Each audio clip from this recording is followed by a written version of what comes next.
ಜೀವನ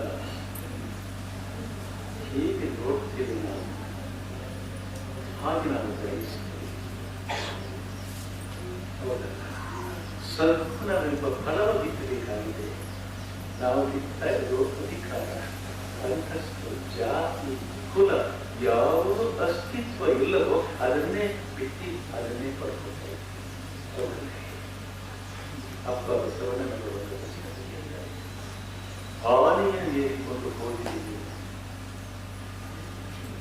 ಕುದುರೆಯನ್ನು ಏರಿಕೊಂಡು ಹೋಗಿದ್ದೀವಿ, ಕುಂಕುಮ ಕಸ್ತೂರಿ ಪೂಸಿಕೊಂಡು ಹೋಗಿದ್ದೀವಿ. ನಿಜದ ನೆಲೆಯನ್ನು ಓದಿರಲ್ಲ, ನಿಜದ ನೆಲೆಯನ್ನು ಅರಿಯಲು ಸದ್ಗುಣವೆಂಬ ಫಲವ ಬಿತ್ತಿ ಬೆಳೆಯದೆ ಓದಿರಲ್ಲ. ಅದಕ್ಕೇನು ಮಾಡ್ತಾ ಇದ್ದೀವಿ ನೀವು ಅಂದರೆ ನಾವೆಲ್ಲ ಅಹಂಕಾರವೆಂಬ ಸರ ಮದಗಜವ ನೀರಿ ವಿಧಿ ಗುರಿಯಾದ ಕೂಡಲ ಸಂಗಮ ದೇವನ ನಿಲುವಿಗೆ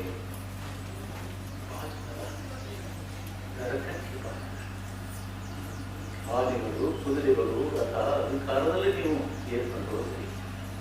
ಅದು ರಾಜತ್ವ, ಆಳ್ವಿಕೆಯ ಕುದುರೆಯನ್ನು ಏರಿಕೊಂಡು ಹೋದ್ರಿ. ವಜ್ರ ವೈಫಲ್ಯಗಳನ್ನು ನೀವು ಧರಿಸುತ್ತೀರಿ. ಎಷ್ಟು ಧರಿಸಿದ್ರು ಕೂಡ ಒಳಗೆ ಶೃಂಗಾರ, ಒಳಗೆ ಗಾಂಧಂಕಾರ. ಹೌದಲ್ಲ? ಅಲ್ಲ, ಒಳಗೆ ಶೃಂಗಾರ, ಒಳಗೆ ಗಾಂಧಂಕಾರ.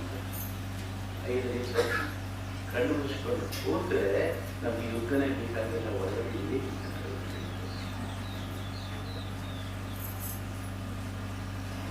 ಸತ್ಯದಲ್ಲಿರುವುದನ್ನು ಅರಿಯುವುದಿಲ್ಲ. ಯಾವುದು ಸತ್ಯ? ನಾನು ಬಂದಿರುವುದು ಸತ್ಯವೇ? ಈ ಜಗತ್ತು ಸತ್ಯವೇ? ನನ್ನ ಆಸ್ತಿ, ಮಡಗಿ, ಮಕ್ಕಳು ಸತ್ಯವೇ? ಯೋಚನೆ ಮಾಡಿ.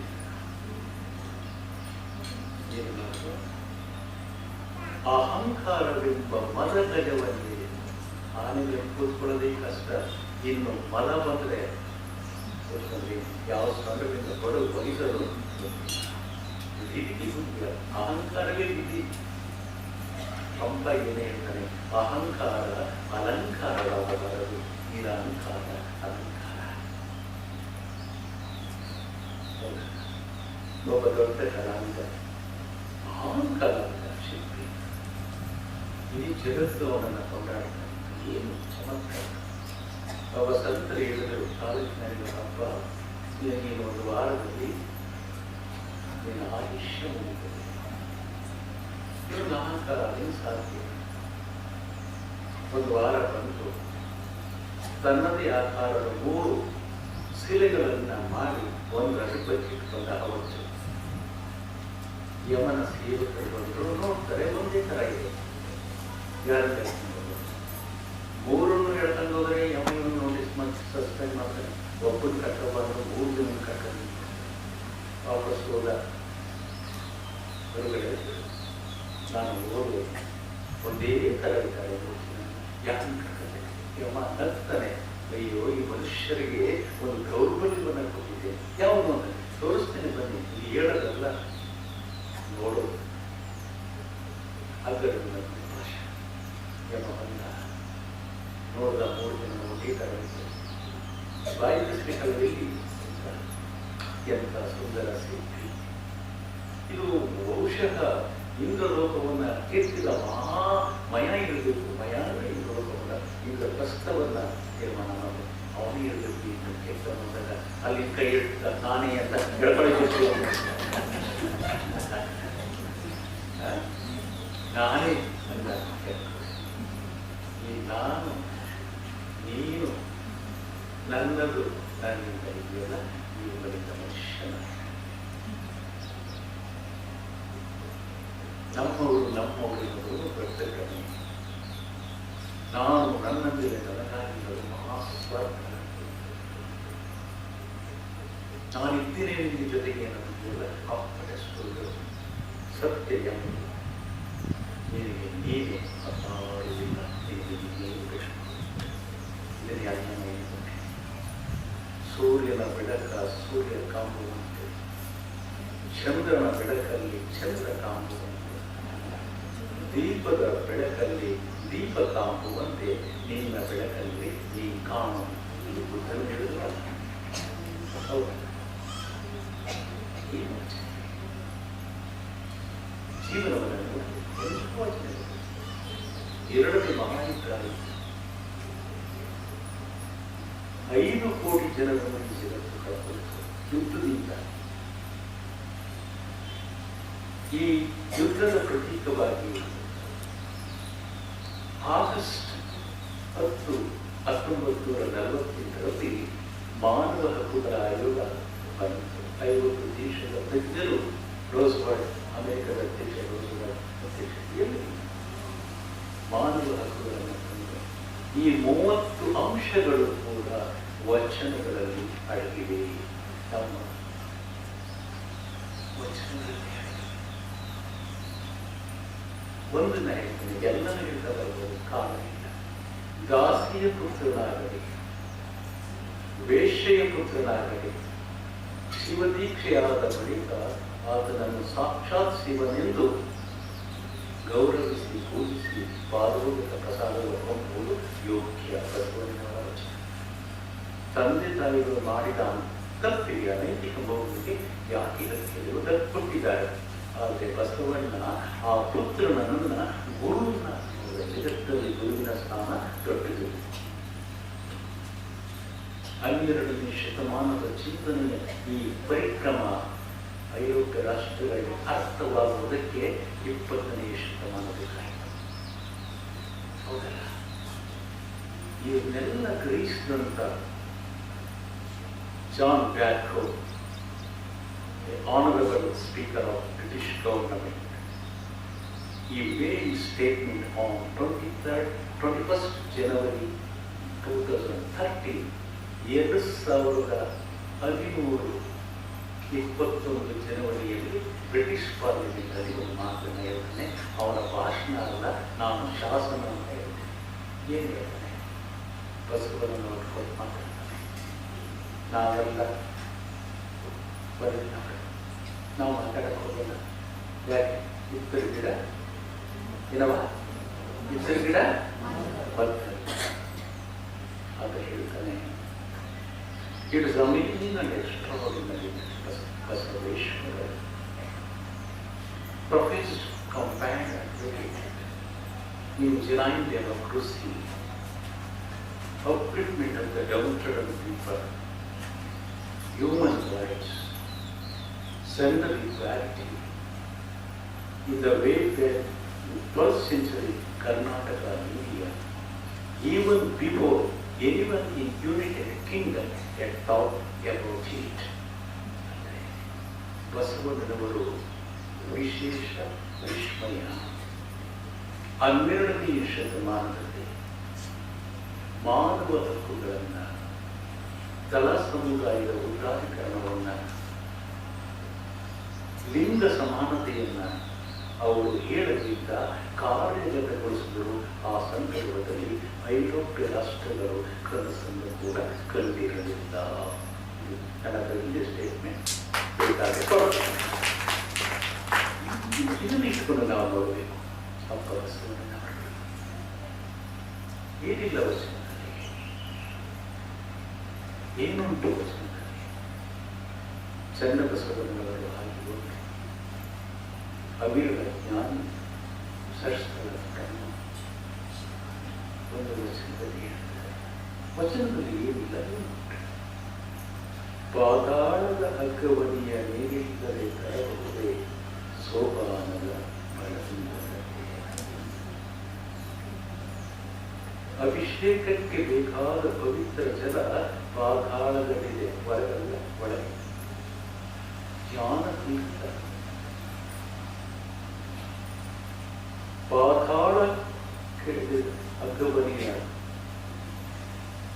ಜಲವಿದೆ, ಪಾತಾಳದಲ್ಲಿದೆ. ರಾಟೆ ಇಲ್ಲ, ಹಗ್ಗ ಇಲ್ಲ, ಮೆಟ್ಟಲಿಲ್ಲ, ಜಲವಿದೆ. ಪ್ರಯೋಜನ. ಚಂದ ಬಸವಣ್ಣನವರು ಹೇಳ್ತಾರೆ, ಶಬ್ದ ಸೋಪಾನವ ಕೊಟ್ಟು ನಡೆಸಿದರು ಎಂಬ ಶರಣರು ದೇವರು ನಮ್ಮ ಪುರಾತನರು, ನಮ್ಮ ಶರಣರು ಶಬ್ದಗಳೆಂಬ ವಚನಗಳೆಂಬ ಬೆಟ್ಟಗಳನ್ನು ಕೊಟ್ಟರು. ಅವೆಲ್ಲಿ ಕರೆದೊಯ್ತವೆ? ರಣರಂಗಕ್ಕಲ್ಲ, ಯುದ್ಧ ಭೂಮಿಗಲ್ಲ, ದೇವಲೋಕಕ್ಕೆ ಬಟ್ಟೆ ಕಾಯಿರು, ದೇವಲೋಕಕ್ಕೆ ಕರೆದೊಯ್ಯುವ ರಾಜ ಮತ್ತೆ ಹೇಳ್ತಾರೆ, ಮರ್ತ್ಯಲೋಕದ ಮನುಜರ ಮಲಿನವ ಕಳೆಯಲಿಲ್ಲ. ಮರ್ತ್ಯಲೋಕದ ಮನುಜರಿದ್ದಾರಲ್ಲ, ಅವರು ಮಲಿನದೇನೇ ತುಂಬಿಕೊಂಡಿದ್ದಾರೆ. ಏನ್ ತುಂಬಿಕೊಂಡಿದ್ದಾರೆ? ಜಾತಿ, ಕುಲ, ಲಿಂಗ ಸಮಾನತೆ, ಪ್ರತಿಷ್ಠೆ, ಅಹಂಕಾರ, ಹೊಟ್ಟೆ ಕಿಚ್ಚು, ಅರಿಸಟ್ಟುಗಳನ್ನು ತುಂಬಿಕೊಂಡಿದೆ ಈ ಪವಿತ್ರ ಕಲೆ. ಎಂಥ ವಿಚಿತ್ರ ಇದು! ಮರ್ತ್ಯಲೋಕದ ಮನುಷ್ಯರ ಮಲಿನವ ಕಳೆಯಲೆಂದು ಗೀತ ಮಾತೆಂಬ ಜ್ಯೋತಿಯ ಬೆಳಗಿಸಿಕೊಟ್ಟರು. ಅದನ್ನ ಕಳಿಬೇಕು ಅಂದ್ರೆ ಹೊರಗಿನ ಮೈ ಹೋಗ್ಬಿಟ್ಟು 28,000 ಶಾಂಪನ್ನ ಪಡೆ ತೆಗೆಯುವುದು ಮನದ ಕೊಳಿಗೆ ತೆಗೆಯುತ್ತೀವಿ. ಮನದ ಕೊಳೆಯನ್ನು ತೆಗೆಯಲು ನಮ್ಮ ಶರಣರು ವಚನಗಳನ್ನು ಕೊಟ್ಟರು. ನಮ್ಮ ಮಕ್ಕಳ ಮುಗ್ಧ ಕೈಗಳು ಮುಟ್ಟಬೇಕಾಗಿರೋದು ಮೊಬೈಲ್ ಅಲ್ಲ, ವಸ್ತು ಅಲ್ಲ, ವಚನಗಳನ್ನು ದರ್ಶನ ನಿಜ. ಮರ್ತ್ಯಲೋಕದ ಮನುಷ್ಯರ ಮಲಿನವ ಕಳೆಯಲೆಂದು ಗೀತ ಮಾತೆಂಬ ಜ್ಯೋತಿಯ ಬೆಳಗಿಸಿಕೊಟ್ಟರು. ಊರೆಲ್ಲ ಚೆನ್ನ ಸಂಗಮ. ಒಂದು ವಚನ, ಒಂದು ವಚನ, ಒಂದೇ ಒಂದು ವಚನ ಒಬ್ಬ ಹುಡುಗಿಯ ಬದುಕನ್ನು ಬೆಳಗಿತು. ಅದು ಕನ್ನಡದವಳಲ್ಲ, ಉರ್ದು ಮಾಧ್ಯಮ. ನಾನು ಚೀಫ್ ಇಂಜಿನಿಯರ್ ಆಗಿದ್ದಾಗ ಬೆಂಗಳೂರಿನಲ್ಲಿ, ಕೋಲಾರದಲ್ಲಿ SLC ಓದ್ತಾ ಇದ್ದರೆ ಉರ್ದು ಮಾಧ್ಯಮ ಕನ್ನಡ ಬರಲ್ಲ, ಒಂದು ಪಠ್ಯ ನಿದರ್ಶನ ಕೊಡ್ತಾ ಇದ್ದೀನಿ. ವಚನ ಇರೋದಿಲ್ಲ, ವಚನ ಅನ್ನೋದು ನುಡಿ ಎಲ್ಲ, ಅದು ನಡತೆ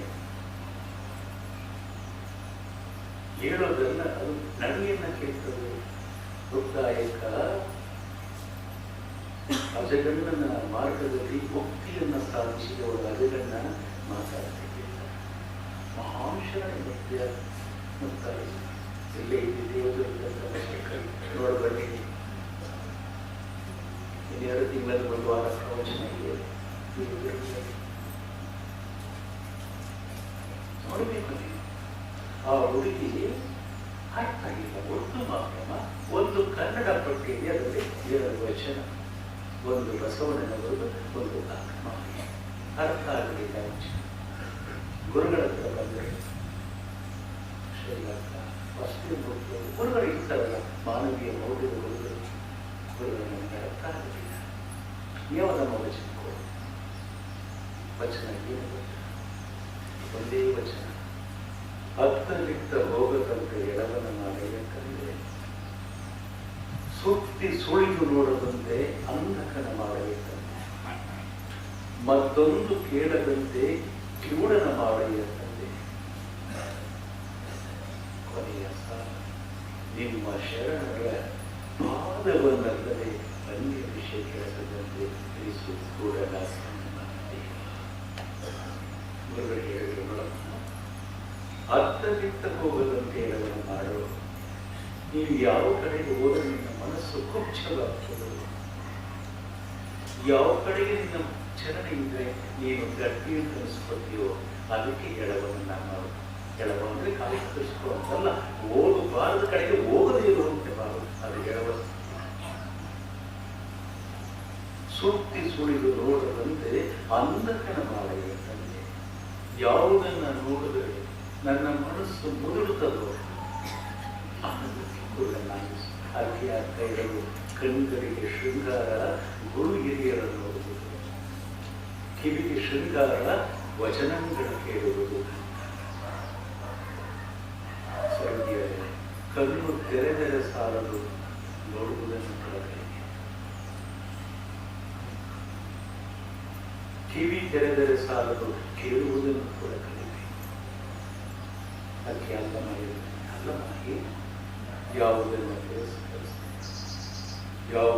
ಪುರಸ್ಕರಿಸಿ ನಿಶ್ಚಿತನಾಗಿ ವಿರಾಮಕನಾಗಿ ಜಗವ ಸುತ್ತಿದ ಲಿಂಗಮ ಅಲ್ಲಮ, ಭಾಷೆಯನ್ನು ಒರೆದು ಕಟ್ಟಿದವ ಅಲ್ಲಮ, ಕನ್ನಡ ನಾಡನ್ನು ಶ್ರೀಮಂತಗೊಳಿಸಿದವ ಅಲ್ಲಮ.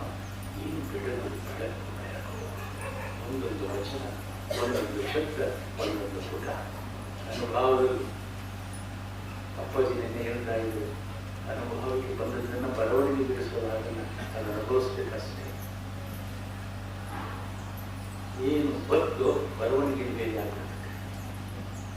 ರಾತ್ರಿ ಕೊದ್ದಿಯನ್ನು ಮಾಡ್ತಾ ಇದ್ರು. ಏನು ನೀವು ಕೇಳ್ತಾ ಇದ್ದೀರಿ ಅನುಭವ, ಶಂಕರ ದೇವನವರ ಅಪ್ಪಾಜಿಯವರ ಮಾತಿಗೆ ಕೇಳ್ತಾ ಇದ್ರಿ. ಒಂದು ಕ್ಷಣದಲ್ಲಿ ಚಿತ್ತ ನಿಮ್ಮ ಅಕ್ಷಿಗೆ ಬಂದು ಒಂದು ಫ್ರಾಕ್ಷನ್ ಆಫ್ ಸೆಕೆಂಡ್ ನನ್ನ ಇದ್ದುದು ಇದ್ದಾಗಿ ಎಲ್ಲ ಜಗದ ನಿಯಮ. ನಾವು ಹಂಗೆ ಇರಬೇಕು, ಹಂಗೆ ಇರಬೇಕು, ಹಂಗೆ ಇರಬೇಕು ಎಳೆದು ಹಾಡ್ತಾ ಇದ್ದೀವಿ. ಸುಂದರ ಬಿಟ್ಟು ಬಿಡು ಎಲ್ಲರನ್ನು ಅವರ ಇಚ್ಛೆ, ಅವರೇಕೆ ಬದುಕಬೇಕು ನನ್ನ ಇಚ್ಛೆ, ಕಾಲವೇ ಉತ್ತರಿಸುವಾಗ ನನಗೇಕೆ ಬೇಕು ಅವರವರ ಚಿಂತೆ. ನಿಜ, ನನ್ನ ಮಾತು ನನ್ನ ಮಾತು ಯಾಕೆ ಈ ಜಗತ್ತಲ್ಲಿ ಅವರಿಗೆ ಹೇಳಲು ಗುರುಗಳು, ನೋಡಮ್ಮ, ಯಾವುದನ್ನು ನಾನು ಕೇಳಿಸ್ಕೊಂಡ್ರೆ ನಿನ್ನ ಮನಸ್ಸು ಮುದುರ್ತದೋ ಆ ಕಡೆ ಗಮನ ಕೊಡಬೇಡ.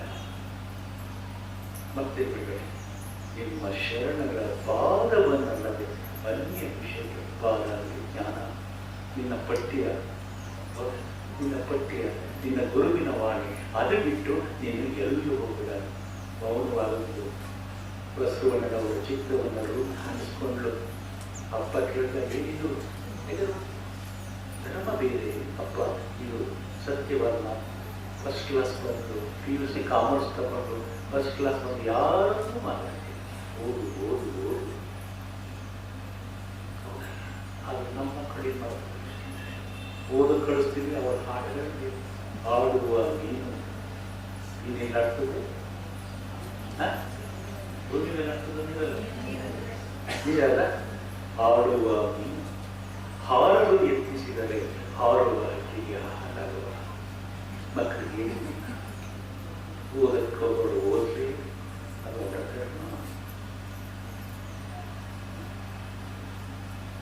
BCom ತಗೊಂಡು ಒಳ್ಳೆ ಮಾರ್ಕ್ಸ್ ಬಂದು KPSC ಕರೆದಿದ್ದು ಕನ್ನಡಗಳು, ಅಲ್ಲೂ ಒಳ್ಳೆ ಮಾರ್ಕ್ಸ್ ಬಂದು 24 ವರ್ಷಕ್ಕೆ ಆ ಹುಡುಗಿ ಮೈಸೂರಿನ ಲೇಬರ್ ಕಮಿಷನರ್ ಆಗಿ ಅವರು ನಾಜಿಯ ಸುಲ್ತಾನ್.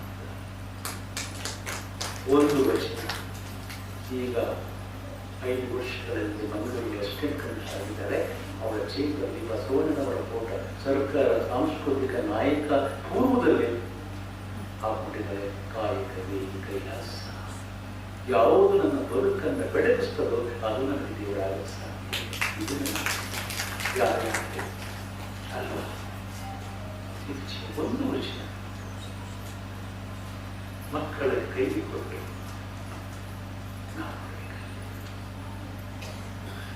ಅಷ್ಟು ಈ ಸಾಮರ್ಥ್ಯ ಭಾವ ವಚನಗಳು, ಅದು ಅನುಭವದಿಂದ ಬಂದದ್ದು. ವಚನಗಳು ಅನುಭವದಿಂದ ಬಂದದ್ದು. ಶಾಸ್ತ್ರಿ ಕನ್ನಡ ಜಯಪ್ಪ ಬಣ್ಣಾಡಿ ಅಂತ ನನ್ನ ಸ್ನೇಹಿತರಿದ್ದಾರೆ ಮೈಸೂರಲ್ಲಿ. ಅವರು ವಚನಗಳ ಬಗ್ಗೆ 2 ಸಾಲ ಹೇಳ್ತಾರೆ. ಬೆವರುಂಡ ಜನರ ತುಟಿ ಫಲಗಳ ಭಕ್ತಿಯಿಂದ ಬಿಚ್ಚಿಬಿಟ್ಟ ಬಸವಣ್ಣ ವಚನಗಳು ಕಲ್ಯಾಣ ಕಲ್ಯಾಣ ಉಳಿತು.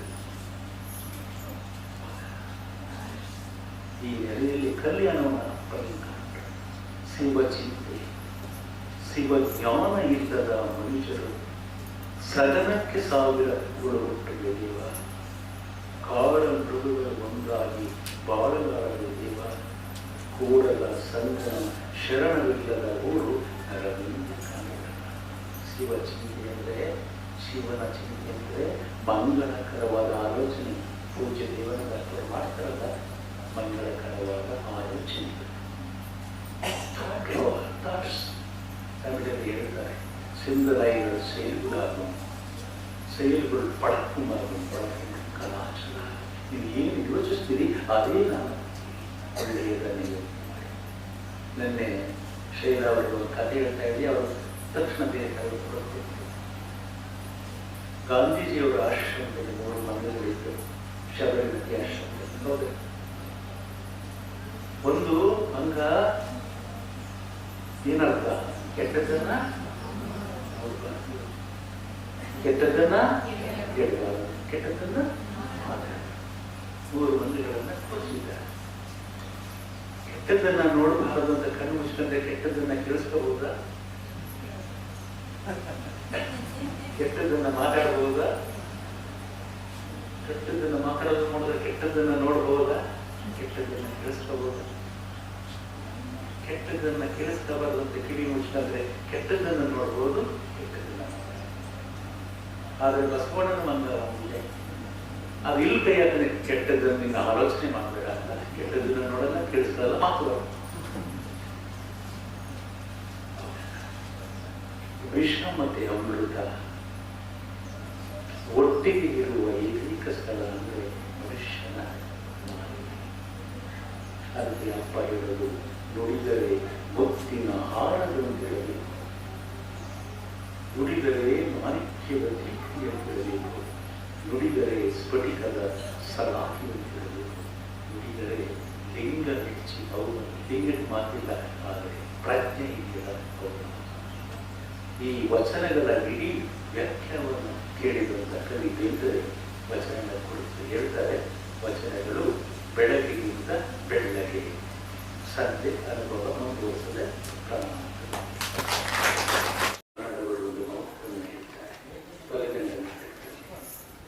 ನೋಯುವ ಹತ್ತಿಗೆ ನಾಲಿಗೆ ಮತ್ತೆ ಮತ್ತೆ ಹೊರಡುವಂತೆ ನನ್ನ ಮನಸ್ಸು 12ನೇ ಶತಮಾನಕ್ಕೆ ಗಾಲಿಸುತ್ತದೆ. ಏನು ಎಂತಹ ಮೌಲ್ಯ! ಮಾನವ ಶಕ್ತಿಯ ಪೂರ್ಣ ವಿಕಾಸಕ್ಕೆ ಕಾರಣವಾಗುವ ಮಾತುಗಳನ್ನು ಶರಣರು ನಮಗೆ ತೋರಿಸುತ್ತೆ. ಅದು ಕಾಯಕ, ದಾಸೋಹ, ಅಸಂಘಾತತ್ವ, ಸಾಮರಸ್ಯ, ಸಮರತಿ, ಸಮಕಳೆ, ಏನೆಲ್ಲವೂ ಚಿಂತನೆ. ಅಂತರಂಗದ ಶಕ್ತಿಯನ್ನು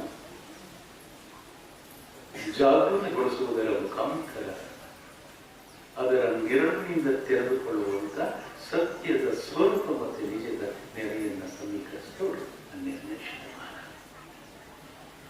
ಇಷ್ಟೊಂದು ಮಹಿಳೆಯರು ಬಂದಿದೆ.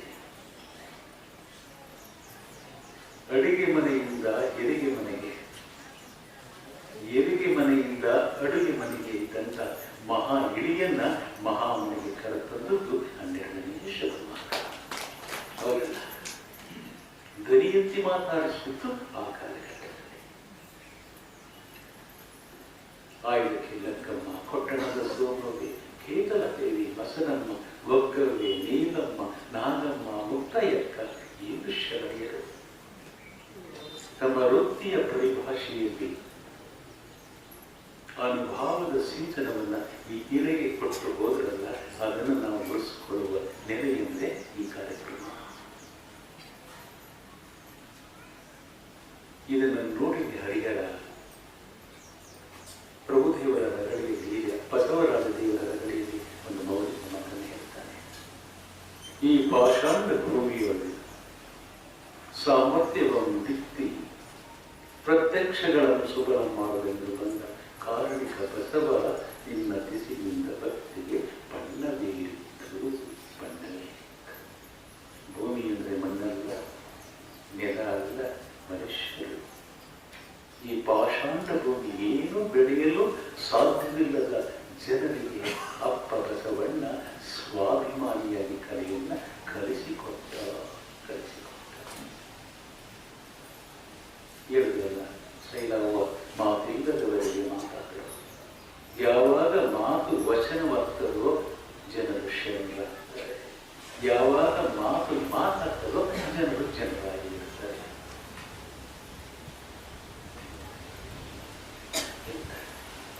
ರಷ್ಯಾದ ಮಹಾನ್ ಮಾನವತವಾದಿ ಕವಿ ರಜುಲ್ ವಂಶಿತ್ವ ಅನ್ನುವಂಥವನು 2 ಸಾಲದ ಕವಿತೆಯನ್ನು ಬರೀತಾನೆ. ಅಲ್ಲಿ ದೊಡ್ಡ ಕ್ರಾಂತಿಯನ್ನು ಮಾತ್ರ ಕಣ್ಣಿಲ್ಲದವರೆಗೆ ನಾನು ಕಣ್ಣಾಗಿದ್ದೇನೆ, ಕೆಳಗವರೆಗೆ ನಾನು ಕಾಲಾಗಿದ್ದೇನೆ. ಎರಡೇ ಸಾಲು. ಕಣ್ಣಿಲ್ಲದವರೆಗೆ ಕಣ್ಣಾಗಿದ್ದೇನೆ, ಕೆಳಗವರೆಗೆ ಕಾಲಾಗಿದ್ದೇನೆ. ಇತ್ತೀಚಿನ ಕವಿ 12ನೇ ಶತಮಾನದಲ್ಲಿ ಕಾಲಿಕ ಯೋಗಿ ಸಿದ್ದರಾಮೇಶ್ವರ, ಶಿವಯೋಗಿ ಸಿದ್ದರಾಮೇಶ್ವರರು ಅಪ್ಪ ಬಸವಣ್ಣನವರನ್ನ ಕುರಿತು ಒಂದು ಮೌಲಿಕ ಮಾತನ್ನೇ ಹೇಳ್ತಾರೆ. ಕಣ್ಣಿಲ್ಲದವರಿಗೆ ಕಣ್ಣು ಕೊಟ್ಟೆ ಬಸವ ನೀನು, ಕಾಲಿಲ್ಲದವರಿಗೆ ಕಾಲು ಕೊಟ್ಟೆ ಬಸವ ನೀನು, ಎನ್ನ ಕಣ್ಣು ಕಾಲು ನೀನೆ ಐಯ ಕಪಿಲ ಸಿದ್ದರಾಮಲಿಂಗಾರ್ಜುನ. ಬಸವಣ್ಣನವರ ಯುಗದಲ್ಲಿ ಶರಣ ಸಂಕುಲದಲ್ಲಿ ಸಂಕುಲ, ಹೆಣ್ಣು ಗಂಡು ಜಾತಿ ಕುಲ ಎಲ್ಲವೂ ಇಲ್ಲದೆ ಅತ್ಯಾಂತಿಕ ಮಾನವೀಯ ಅಂತಃಕರಣದ ಕುಲ ಇದ್ರೆ ಅದು ಶರಣ ಸಂಕುಲ. ಶರಣ ಸಂಕುಲದಲ್ಲಿ ಕಣ್ಣಿಲ್ಲದವರು ನನಗೆ ದೃಷ್ಟಿ ಹೋಯಿತು ಅಂತ ನೊಂದ್ಕೊಳ್ಳಿಲ್ಲ, ನನಗೆ ಕುರುಡತ್ವ ಬಂತು, ನನ್ನ ಬದುಕು ಕತ್ತಲಾಯಿತು ಅಂತ ನೊಂದ್ಕೊಳ್ಳಿಲ್ಲ. ಇಡೀ ಶರಣ ಸಂಕುಲ ಅವರಿಗೆ ಕಣ್ಣಾಗಿತ್ತು. ಎಡವರು ನನಗೆ ಕಾಲಿಲ್ಲ, ನಡೆಯಲು ಸಾಧ್ಯ ಇಲ್ಲ ಅಂತ ಬಳಲಲಿಲ್ಲ, ಬದುಕು ಅವರಿಗೆ ಬಳಲಿಕೆಯಾಗಿಲ್ಲ. ಈ ಶರಣ ಸಂಕುಲ ಅವರಿಗೆ ಕಾಲಾಗಿತ್ತು. ಕೊನೆಯ ಸಾಲು ಬಸವಣ್ಣನವರ ಕುರಿತು ಹೇಳುವ ಬಸವಣ್ಣ ಅನುಭಾವದ ಎಡೆಗೆ ಹೋಗುವ ದೃಷ್ಟಿಯನ್ನ, ಅನುಭಾವದ ಎಡೆಗೆ ಹೋಗುವ ಜನ್ಮತಿಯನ್ನ ಬಸವಣ್ಣ ಹೇಳಿದ. ಇದು ಅನುಭಾವ. ಅನುಭಾವವೆಂಬುದು ಅಂತರಂಗದ ರತ್ನ. ಬಸವಣ್ಣ ಎಂಥ ಪರಂಪರೆ ಇತ್ತು. ನೋಡುವ ಅನುಭವದ ದೃಷ್ಟಿ, ಅನುಭವದ ನಡಿಗೆಯನ್ನ ನನಗೆ ಕರುಣಿಸಿದಿರುವುದನ್ನು ಸಿದ್ದರಾಮೇಶ್ವರರು ಸ್ಮರಿಸಿಕೊಳ್ಳುವ ಬಗೆಗೆ ಕಾಯಿಕವನ್ನಾಗಿಸುವ, ಜಡವನ್ನು ಜಂಗಮವನ್ನಾಗಿಸುವ, ಈ ದೇಹವನ್ನೇ ದೇವಾಲಯವನ್ನಾಗಿಸುವ ಮೂಲ ಸ್ವರೂಪದ ಕಡೆ ಶರಣರ ನಿಲುವಿತ್ತು.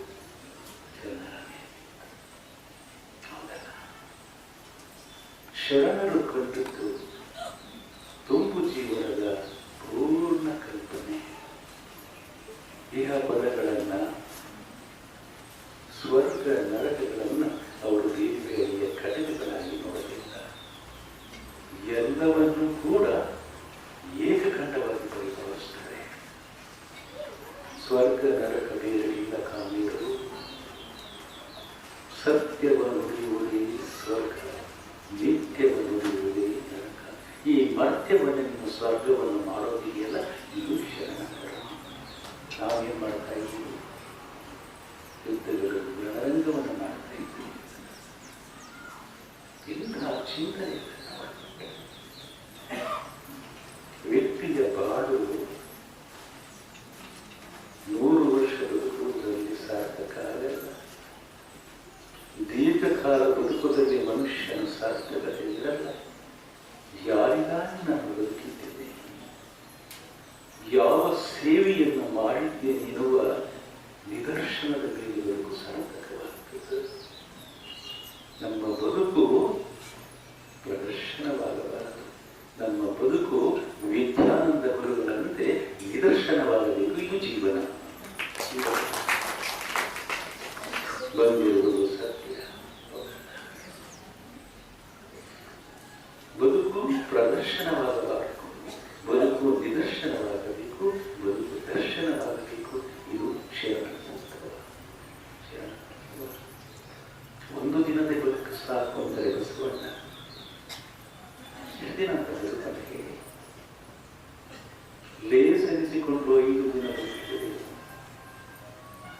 ಲೇಸೆನಿಸಿಕೊಂಡು 4 ದಿನ ಬದುಕಿದೆ, ಲೇಸೆನಿಸಿಕೊಂಡು 3 ದಿನ ಬದುಕಿದೆ, ಲೇಸೆನಿಸಿಕೊಂಡು 2 ದಿನ ಬದುಕಿದೆ.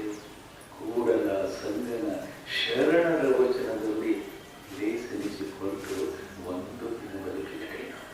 24 ಗಂಟೆ ಸಾವು ಬದುಕಿ ಬರ್ತದೆ. ಸಾವನ್ನ ತಪ್ಪಿಸುವ ಸಾಧ್ಯ ಇಲ್ಲ. ಹುಟ್ಟಿದ್ದೇವೆ ಸಾಧ್ಯ ಹೇಳಿದ್ರಲ್ಲ ವಚನದಲ್ಲಿ ಲದ್ದಯ್ಯ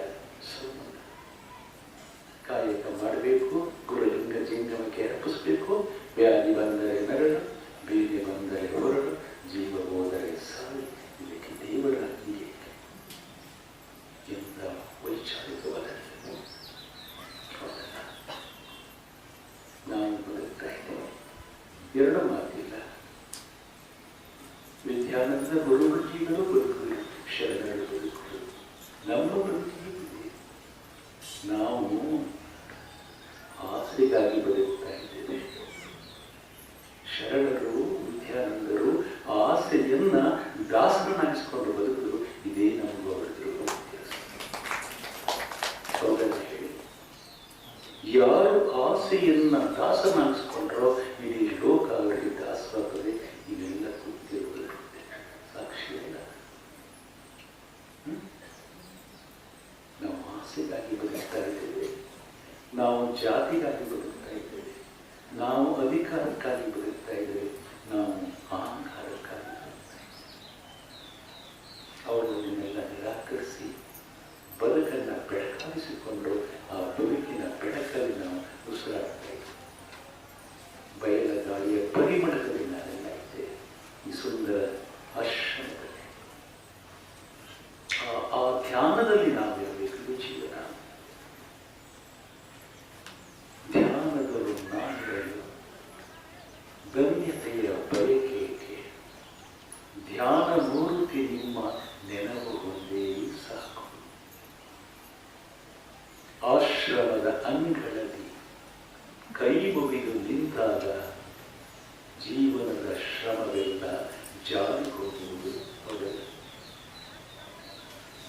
ಹೊಸ ಜೀವ, ಹೊಸ ಭಾವ, ಹೊಸ ಚೇತನವೇ ತಾ ತುಂಬಿ ಬದುಕಿಗೆ ಆಸನಾಗ ಹೊಸ ದಾರಿ ತೋರುವಂತ ಈ ಜೀವನ, ಈ ಆಶ್ರಮ. ತೋರ್ತಾ ಇದ್ರಲ್ಲ ಗುರುಗಳ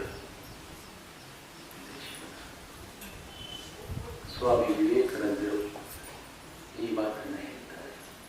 ಬದುಕಿನ ಸಾರ್ಥಕತೆಯ ಬಗ್ಗೆ ಮೈಸೂರಿನ ನಾಲ್ವಡಿ ಕೃಷ್ಣರಾಜ ಒಡೆಯರವರಿಗೆ ಒಂದು ಪತ್ರವನ್ನು ಬರೀತಾರೆ ಚಿಕಾಗೋದಿಂದ.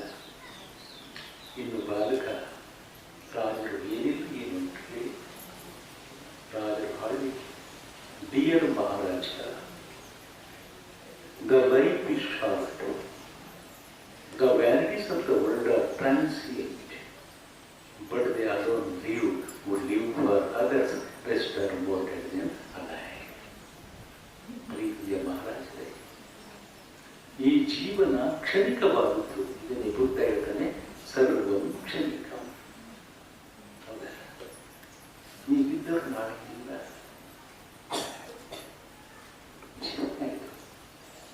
ಪ್ರೀತಿಯ ಮಹಾರಾಜರೇ, ಈ ಜೀವನ ಕ್ಷಣಿಕವಾಗುವುದು. ಈ ಹಣ, ಅಧಿಕಾರ, ಸಂಪತ್ತು, ಬಂಗಲೆಗಳು, ಪ್ರತಿಷ್ಠೆಗಳು ತಾತ್ಕಾಲಿಕವಾದವು. ಯಾರು ಇತರರಿಗಾಗಿ ಬದುಕುತ್ತಾರೆಯೋ ಅವರದ್ದೇ ಜೀವನ. ಅವರು ಸತ್ತರೂ ಬದುಕಿರುತ್ತಾರೆ, ಉಳಿದವರು ಬದುಕಿಸುತ್ತಿರುತ್ತಾರೆ. ನಾವು ನೋಡಬೇಕಾಗಿದೆ, ಸತ್ತು ಬದುಕುವವರ ಸಾಲಿನಲ್ಲಿ ನಮ್ಮ ಬದುಕು ನಿಂತರೆ ಜೀವನ ಸಾರ್ಥಕ. ವಿದ್ಯಾನಂದರು ಇಲ್ಲ ಅಲ್ಲ ಇದ್ದಾರೆ, ಅವರ ಚಿಂತನೆಗಳಲ್ಲಿದ್ದಾರೆ, ಅವರ ದಾರಿಗಳಲ್ಲಿದ್ದಾರೆ. 12ನೇ ಶತಮಾನದಲ್ಲಿ ಒಂದೊಂದು ಚಿಂತನೆಗೆ ಒಬ್ಬೊಬ್ಬ ಶರಣನನ್ನ ನೇಮಿಸುತ್ತಾರೆ. ಬಣಕಾರರು, ಮಹಾದೇವ ಬಣಕಾರರ ಒಂದು ವಚನ, ವಿರಕ್ತರೆಂಬುದು ಪ್ರಭುವಿಂಗಲ್ಲದೆ ಮತ್ತಾರಿಗೂ ಸಲ್ಲಬಾರದು.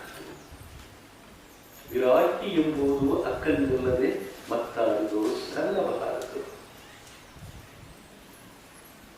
ಭಕ್ತನೆಂಬುದು ಬಸವನಿಗಲ್ಲದೆ ಮತ್ತಾರಿಗೂ ಸಲ್ಲಬಾರದು. ಜ್ಞಾನಿ ಎಂಬುದು ಚನ್ನಬಸವನಿಗಲ್ಲದೆ ಮತ್ತಾರಿಗೂ ಸಲ್ಲಬಾರದು. ಮಹೇಶನೆಂಬುದು ಮಾಹಾರ ಚೆನ್ನೈನಿಗಲ್ಲದೆ ಮತ್ತಾರಿಗೂ ಸಲ್ಲಬಾರದು. ಪ್ರಾಣಲಿಂಗಿ ಎಂಬುದು ಮಡಿವಾಳ ಮಾಚಿದೇವರಿಗಲ್ಲದೆ ಮತ್ತಾರಿಗೂ ಸಲ್ಲಬಾರದು. ಪ್ರಸಾದಿ ಎಂಬುದು ಅಜಗಣ್ಣಂಗಲ್ಲದೆ ಮತ್ತಾರಿಗೂ ಸಲ್ಲಬಾರದು. ಶರಣನೆಂಬುದು ಸಿದ್ದರಾಮಯ್ಯಂಗಲ್ಲದೆ ಮತ್ತಾರಿಗೂ ಸಲ್ಲಬಾರದು. ನಮ್ಮ ಈ ಸಿದ್ದರಾಮಯ್ಯವರಲ್ಲ. ಮತ್ತೆ ವೇದಿಕೆಗಳು ಬಂದಾಗ ಕೇಳಬಾರದು. ಅರ್ಪಿಸಿಕೊಂಡು ಬೇರೆ ಬೇರೆ ಅಕ್ಕಿ ಎಲ್ಲ ಹೇಳ್ತಾನೆ, ಪದವನ್ನು ಅರ್ಪಿಸಬಹುದಲ್ಲದೆ ಪದದ ಅರ್ಥವನ್ನು ಅರ್ಪಿಸಲು ಸಾಧ್ಯವಿಲ್ಲ. ಪದ ಕೊಡೋದಿಲ್ಲ, ಅರ್ಥ ನಿಮಗೆ ಹೇಗೆ ಬಿಟ್ಟು. ಈ ಒಂದು 10 ಸಾಲಿನ ವಚನಕ್ಕೆ ನನ್ನದೇ ಆದ ಒಂದು ಸಾಲನ್ನು ಹೇಳಲಾದರೆ, ಮೌನದ ಗುರು, ಸರಳತೆಯ ಪ್ರತೀಕವಿದ್ದ ಗುರುವರಿಗೆ ಇದ್ದರೆ ಅದು ಬೆನಗನಹಳ್ಳಿಯ ದೇವನ ಅಪ್ಪಗಳು.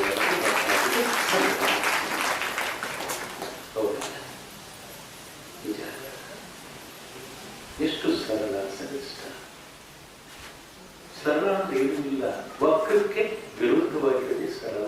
ನಮ್ಮ ಬದುಕಿಲ್ಲ ವಕ್ರವಾಗಿದೆ, ನಾವು ಏನಾಗಬೇಕು? ಸರಳ ಆಗಬೇಕು. ಸರಳ, ಇದು ಮೌಲ್ಯ. ಜೀವನದ ಮೌಲ್ಯ ಅಂದರೆ ಇದು. ಒಂದು ವಸ್ತುಗೆ ಬೆಲೆವನ್ನು ಕಟ್ಟಬಹುದು, ಮೌಲ್ಯಕ್ಕೆ ಏನು ಬೆಲೆ ಕಟ್ಟಿದೆ? ವ್ಯಾಲ್ಯೂಯಬಲ್ಸ್ ಆರ್ ವ್ಯಾಲ್ಯೂಯಬಲ್ಸ್, ಬಟ್ ವ್ಯಾಲ್ಯೂಸ್ ಆರ್ ಇನ್ವ್ಯಾಲ್ಯೂಯಬಲ್ಸ್. ಬೆಲೆ ಕಟ್ಟಕ್ಕಾಗಲ್ಲ, ಪ್ರೀತಿಗೆ ಬೆಲೆ ಕಟ್ಟಕ್ಕಾಗಲ್ಲ, ಸದ್ಗುಣಕ್ಕೆ ಬೆಲೆ ಕಟ್ಟಕ್ಕಾಗಲ್ಲ. ಬಿತ್ತಿ ಬೆಳೆಯಬೇಕಾಗಿರೋದು ಸದ್ಗುಣಗಳನ್ನು ಅಂತ ಬಸವಣ್ಣ.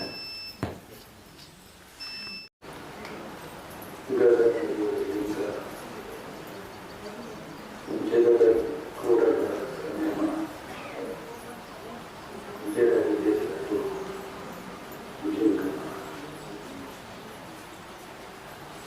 ಕಾವ್ಯದಲ್ಲಿ ಮಾತುಗಳನ್ನು ಸ್ಮರಿಸಿಕೊಳ್ತಾ ಈಗಾಗಲೇ ನಮ್ಮ ಶ್ರೀರಾಮರ ಮೂರ್ತಿಯಲ್ಲಿ ತಮಗೆ ಕೊಟ್ಟ ವಿಷಯದಲ್ಲಿ 100ಕ್ಕೆ 100ರಷ್ಟು ನ್ಯಾಯವನ್ನು ಒದಗಿಸಿದ್ದಾರೆ. ಜ್ಯೋತಿ ಬೆಳಗುವುದರ ಮುಖಾಂತರ ಕಾರ್ಯಕ್ರಮವನ್ನು ಲೋಕಾಯುಕ್ತ, ಪೊಲೀಸ್ ವರಿಷ್ಠಾಧಿಕಾರಿಗಳ ಉಪ ಅಧೀಕ್ಷಕರಾದ ಬಸವರಾಜ್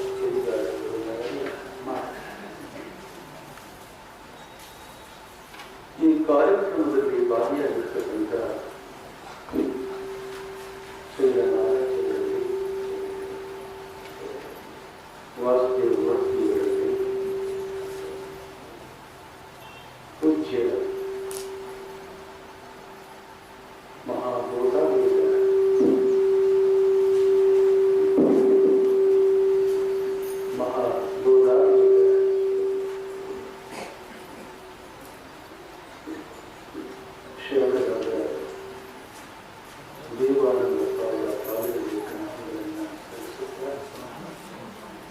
ಈ ಕಾರ್ಯಕ್ರಮದಲ್ಲಿ ಉಪಸ್ಥಿತರಿರುವಂತಹ ಆತ್ಮೀಯರು,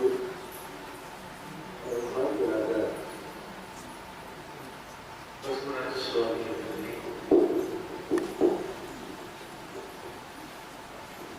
ಇಲ್ಲಿ ಯಾರ ಹೆಸರಲ್ಲಿ ಯಾರನ್ನ ಬಿಡಲಿ ಎನ್ನುವಂತಾಗಿದೆ. ನನ್ನ ಸರ್ವಜ್ಞರು ಹೇಳುವ ಊರೆಲ್ಲ ನಿಂತರು ಕೇಳಿಯಲ್ಲ ಬಳಗ, ಗಾಳಿಗೆ ಕುಲದೈವವಾಗಿರಲು ಯಾರನ್ನೂ ಬಿಡಲಿ ಸರ್ವಜ್ಞ ಎಲ್ಲರೂ ಈ ಮಾತನ್ನೇ 2500 ವರ್ಷಗಳ ಹಿಂದೆ ತಮಿಳುನಾಡಿನ ಪ್ರಾಚೀನ ಕವಿ ಹೋಗುಂಡಣ್ಣ ಈ ಮಾತನ್ನೇ ಉಲ್ಲೇಖಿಸುತ್ತಾನೆ. ಯಾದನು ಊರಿಯವರನ್ನು ಕೇಳಿ ಎಲ್ಲ ಊರುಗಳು ನನ್ನವು, ಅಲ್ಲಿರುವವರೆಲ್ಲವೂ ನನ್ನವರು. ಏನು I am the birth citizen of this world. Every citizen on this earth is the Lord itself King. ಹಾಗಾಗಿ ಕಾರ್ಯಕ್ರಮದಲ್ಲಿ ಭಾಗಿಯಾಗಿರ್ತಕ್ಕಂಥ ಎಲ್ಲ ಶಿವಸ್ವರೂಪಿಗಳೇ, ತಮ್ಮೆಲ್ಲರಿಗೂ ಅಂತರಾತ್ಮಕ್ಕೆ ನನ್ನ ಭಕ್ತಿಯ ಶರಣಾರ್ಥಿ. ಜ್ಯೋತಿ ಬೆಳಗುವುದರ ಮುಖಾಂತರ ಕಾರ್ಯಕ್ರಮವನ್ನು ನಡೆಯುತ್ತಾರೆ. ಜ್ಯೋತಿ ಎಂತಕ್ಕಂಥದ್ದು ನಮ್ಮ ಸಂಸ್ಕೃತಿಯ, ನಮ್ಮ ಪರಂಪರೆಯ ಅರಿವಿನ ಸಂಗೀತ, ಜ್ಞಾನದ ಜಾಗೃತಿ ಪ್ರಜ್ಞೆಯ ಪ್ರತೀಕ ಕೂಡ. ಇದನ್ನು ನಾವು ಉಳಿಸ್ಕೊಳ್ಬೇಕಾದ್ರೆ, ಇದನ್ನು ಬೆಳೆಸ್ಕೊಳ್ಬೇಕಾದ್ರೆ ಜೀವನ. ನಮ್ಮ ಪರಂಪರೆಯಲ್ಲಿ ಒಂದು ಮೌಲ್ಯ, ಹುಟ್ಟುತ್ತ ಮಗುವಾಗಿ ಬೆಳೆಯುತ್ತ ಸಾಧಕನಾಗಿ ಕೊನೆಯಲ್ಲಿ ಬೆಳಕಾಗಿ ನಿಲ್ಲುವುದಿಲ್ಲ ಭಗವಂತ ನಮಗೆ ಕೊಟ್ಟಿರುವ ಒಂದು ಮಹತ್ವದ ಸಂಕಲ್ಪ. ಬದುಕು ಬೆಳಕಾಗಬೇಕು, ಬದುಕು ಬಯಲಾಗಬೇಕು, ಇದು ಜೀವನ. ಅದಕ್ಕಾಗಿ ಸುತ್ತಮುತ್ತ ಸಾವಿರಾರು ಉದಾಹರಣೆಗಳನ್ನು ನಮ್ಮ ಮುಂದೆ ಹರಡಿದ್ದಾರೆ. ನಮ್ಮ ಮನೆಯ ಮುಂದೆಯೋ ನಿಮ್ಮೆಲ್ಲರ ಮನೆಯ ಮುಂದೆಯೋ ಒಂದು ವೈದ್ಯೆಯನ್ನು, ಒಂದು ಸಂತತಿಯನ್ನು ಅದು ಸೊಂಪಾಗಿ ಎತ್ತರವಾಗಿ ಬೆಳೆಯುತ್ತದೆ. ತನ್ನ ವರ್ಷದ ಸಾಧನೆಯನ್ನು ಒಂದು ದೊಡ್ಡ ಮಗುವಿನಲ್ಲಿ ಕೊಟ್ಟಿರುತ್ತದೆ. ಆ ಮಗು ಕಾಲಾಂತರದಲ್ಲಿ ಹರಡಿ ಹೂವಾಗುತ್ತದೆ. ಆ ಹೂವಿನ ಪರಿಮಳ ತನ್ನ ಸುತ್ತಲಿನ ಪರಿಸರದಲ್ಲಿ ಸುಗಂಧಗೊಳಿಸುತ್ತದೆ, ಪರಿಮಳಗೊಳಿಸುತ್ತದೆ. ತಾನು ನಿಂತ ನೆಲೆಯಲ್ಲೇ ಒಂದು ಸಾಮಾನ್ಯ ಹೂವು ಈ ಜಗತ್ತನ್ನು ಸುಂದರಗೊಳಿಸುತ್ತದೆ, ಜಗತ್ತನ್ನು ಹರಡಿಸುತ್ತದೆ. ನಮ್ಮ ಬದುಕು ರೋಗಿನಂತಾಗಬೇಕು, ನಮ್ಮ ಬದುಕು ವಿಜ್ಞಾನದ ಗುರುಗಳಂತಾಗಬೇಕು.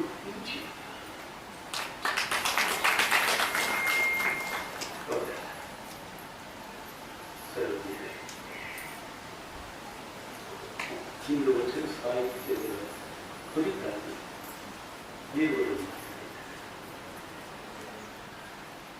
ಸಂಜನಪುರಿ ಕಾರ್ಯಕ್ರಮದ ಮುಂದುವರಿಕೆಯ ನಾಗನಪುರದಲ್ಲಿ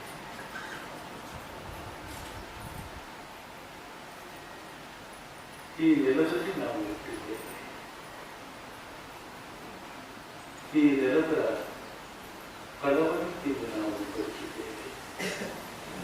ಈ ನೆಲದ ಜಲವನ್ನು ಕುಡಿದು ನಾವು ಜೀವಿಸಿದ್ದೇವೆ. ಜಲ ಅಂದರೆ ಜೀವನ, ಸಂಸ್ಕೃತಿ. ನಮ್ಮ ಬದುಕಿಗೆ ಮೆರುಗು ನೀಡುವಂತಹ ಸಂಸ್ಕೃತಿಯನ್ನು, ಪರಂಪರೆಯನ್ನು ನಾವೆಲ್ಲ ಕಟ್ಟಿಕೊಂಡಿದ್ದೇವೆ. ಇವೆಲ್ಲವೂ ಕೂಡ ಜೀವದಾಯಕ ಪ್ರಾಣ ಪೋಷಕವನ್ನು ನಾವು ಪರಿಗಣಿಸಬೇಕಾಗಿದೆ.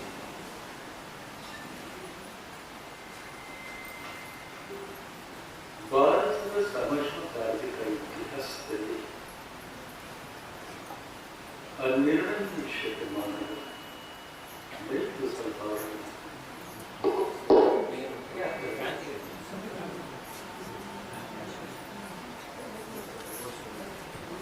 ಒಳ್ಳೆಯದನ್ನು ಕೇಳುವುದಕ್ಕೂ ಕೂಡ ಯಂತ್ರಗಳು ಮಾಡ್ತಾರೆ. ಇದು ಜೀವನ, ಹೌದಲ್ಲ?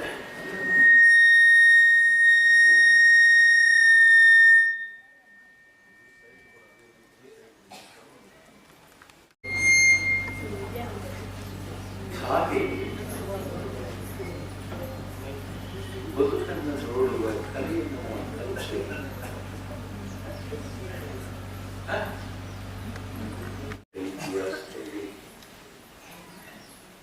12ನೇ ಶತಮಾನದ ಶರಣರ ಚಿಂತನೆಗಳು, ಅವರ ವಚನಗಳು ಪವಿತ್ರ ಪಾವನ. ನಮ್ಮ ನಾಡು ಕಂಡ ಒಂದು ಮಹತ್ವದ ಕಾಲದ ಕವಿತೆ ಅದು 12ನೇ ಶತಮಾನ. ಯಾವುದಾದರೂ ಒಂದು ಭೂತಕಾಲದ ಕಳೆದ ಕಾಲದ ಶತಮಾನಗಳನ್ನು ಸ್ಮರಿಸಿಕೊಂಡು ನೆನಪಿಸಿಕೊಂಡು ಪುಳಕಿತಗೊಳ್ಳುವುದಾಗಿ ನನ್ನ ದೃಷ್ಟಿಯಲ್ಲಿ 12ನೇ ಶತಮಾನ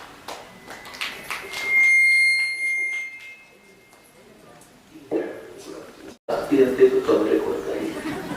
ಯಾಕಂದ್ರೆ ಬೆನಗನಹಳ್ಳಿಯ ಮಂದಿಗೆ ಸಹಿಸಿಕೊಳ್ಳೋದು ಜಾಸ್ತಿ, ಅದಕ್ಕೆ ಅವಳು ಬೆಳೆದಿರೋದಕ್ಕೆ ಸಾಧ್ಯ. ಹೌದಲ್ಲ? ಯಾಕೆ 12ನೇ ಶತಮಾನ ನಮಗೆ ಬೆರಗು ಹುಟ್ಟಿಸುವಂಥದ್ದು?